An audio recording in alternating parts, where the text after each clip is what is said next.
Alors, bonjour à tous et encore une fois, bienvenue sur cette chaîne. Aujourd'hui, je vais vous donner 3 conseils avant son premier rendez-vous chez le chirurgien. Donc voilà, premier conseil, c'est ne pas se précipiter. Ne vous précipitez pas, rien ne sert de courir. Le tout, c'est de prendre le temps et de bien se poser avant de se dire, ok, c'est une opération importante. Il ne faut pas sauter sur le premier chirurgien qui vous donnera un rendez-vous et qui vous dira, ok, on vous opère dans un mois. Bien souvent, ça cache autre chose, donc ne vous précipitez pas. En général, tout ce qui se fait dans la précipitation est mal fait. Le deuxième conseil, c'est bien vous renseigner sur les différentes formes d'opération.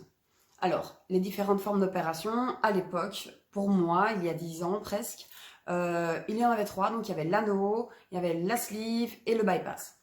Alors, en ce qui me concerne, j'ai choisi la sleeve, mais vous devez... Je sais qu'aujourd'hui, il y a beaucoup. Il y a des petites sleeves, il y a des petits bypass, il y a plein de choses.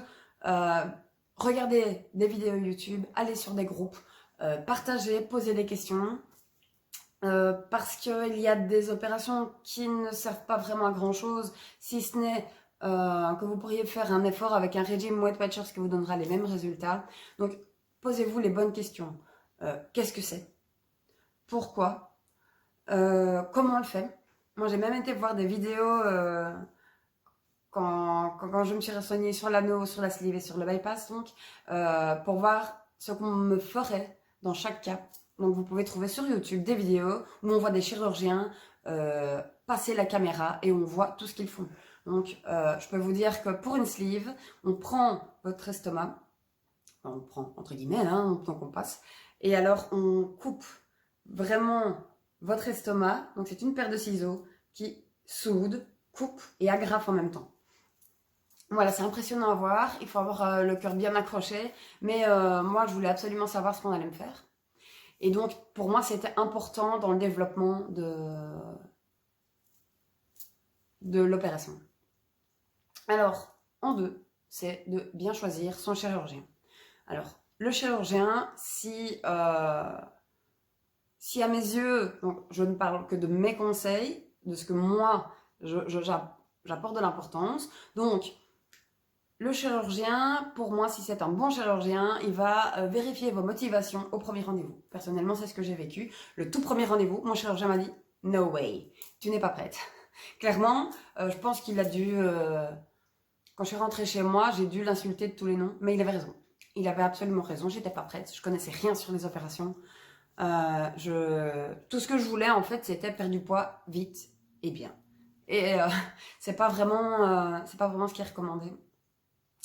Donc j'ai travaillé sur ça pendant une année complète, où j'ai pris le temps. J'ai pris le temps de me poser, de savoir ce que je voulais ou pas. Donc c'est comme ça qu'au deuxième rendez-vous, je suis arrivée près de lui et j'ai dit je ne veux pas d'anneau, pas de corps étranger dans mon corps. Donc l'anneau, à l'époque, on vous glissait un anneau en matière chirurgicale, j'ai oublié les noms, hein, 10 ans plus tard, je m'en suis plus occupée, mais et alors on gonfle les parois intérieures pour que votre estomac soit restreint. Donc en clair, on ne modifie pas votre estomac, mais on vient accrocher quelque chose autour. Et avec une pompe qui est annexée, qui se retrouvera pas loin de vos côtes, en fait, on pourra faire gonfler ou dégonfler les coussinets de l'anneau. Moi, je voulais pas ça parce que j'avais vu que beaucoup d'anneaux, c'était des catastrophes après X années. Il fallait les retirer, il fallait remettre des neufs, etc., etc. Je ne voulais pas du tout vivre ça. Et je trouvais que le bypass était bien trop invasif. Bypass, ça dit bien ce que ça veut dire, hein, donc ça devenait moins, entre guillemets, naturel, bien sûr. Et du coup, pour moi, la bonne opération, c'était la sleeve. Alors, la sleeve, donc, c'est réduire votre estomac en manchon. Donc, sleeve qui veut dire manche en anglais, bien sûr. Donc, voilà, pour moi, c'était ce qu'il y avait de mieux, à mes yeux en tout cas. Il n'y avait pas encore de recul sur les sleeves comme il y a aujourd'hui. Mais voilà, je me suis dit, pour moi, c'était la meilleure solution. Et effectivement, 10 ans plus tard, je ne regrette rien du tout. Alors, ensuite, donc, bien choisir le chirurgien, il faut aussi vérifier tout ce qui est réputation. Donc sa réputation auprès des personnes que vous connaissez, auprès d'autres hôpitaux, auprès dans des vidéos YouTube, sur tout en fait. À l'époque, moi je m'étais inscrite sur des forums qui s'apparentent aujourd'hui à des groupes sur Facebook. Donc n'hésitez pas à vous renseigner sur tel médecin, tel médecin. Moi ce que j'avais fait, c'était que j'avais pris, je crois que c'était 5 ou 6 chirurgiens.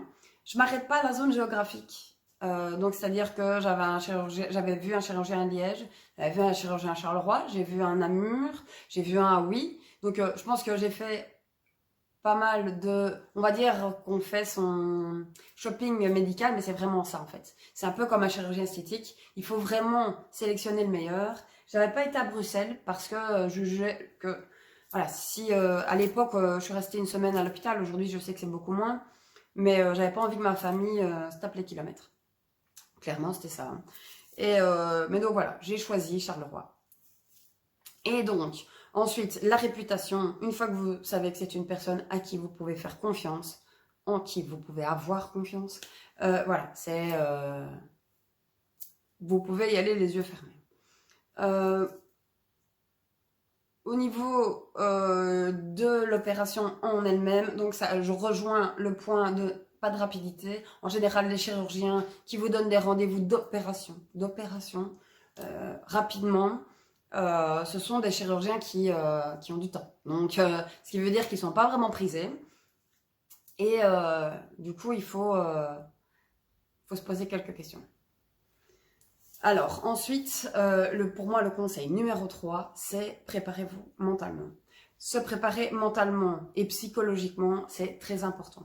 Pourquoi? Parce que vous allez avoir affaire, c'est pour ça que j'aime beaucoup mon chirurgien, parce qu'il m'a pas, il m'a un peu malmené en fait pendant cette première interview. Il m'a vraiment fait faire les montagnes russes. Mais voilà, il faut se préparer psychologiquement à ce qu'on va vivre.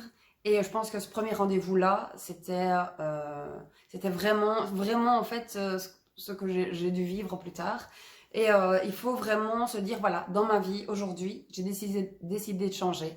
Et je vais commencer à changer à partir d'aujourd'hui. Donc, même un an avant votre opération, commencez à penser opérer.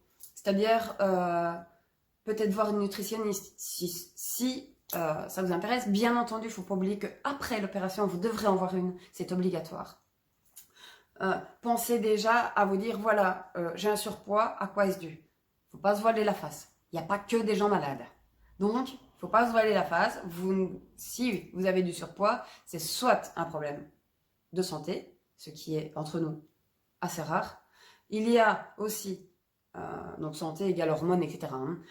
Il y a aussi des problèmes, et ça c'est dans 75% des cas, un problème psychologique derrière. Parfois lié à l'enfance, parfois ça peut être n'importe quoi. Et peut-être déjà voir un psychologue ou peu importe ce que vous désirez suivre comme thérapie, mais déjà entrer en thérapie parce que ça vous aidera énormément pour votre changement physique. On ne fait pas que changer physiquement, on change mentalement. Et beaucoup vous diront que non, c'est pas vrai, mais si. La confiance en soi augmente. Selon certains points, hein. On n'a pas dit que c'était une confiance, j'ai rêvé, physique en soi, mais une confiance mentale. Donc, il faut vous préparer, il faut sortir les doigts du cul et il faut y aller, quoi. Et se dire, voilà, aujourd'hui, je change de vie et aller voir ce côté psychologique et mental par avance. Ça, même si vous devez y aller en couple, si vous vivez avec quelqu'un ou quoi, allez-y, même à deux. Parce que pour lui ou pour elle aussi, ça va changer. Sa vie va changer aussi.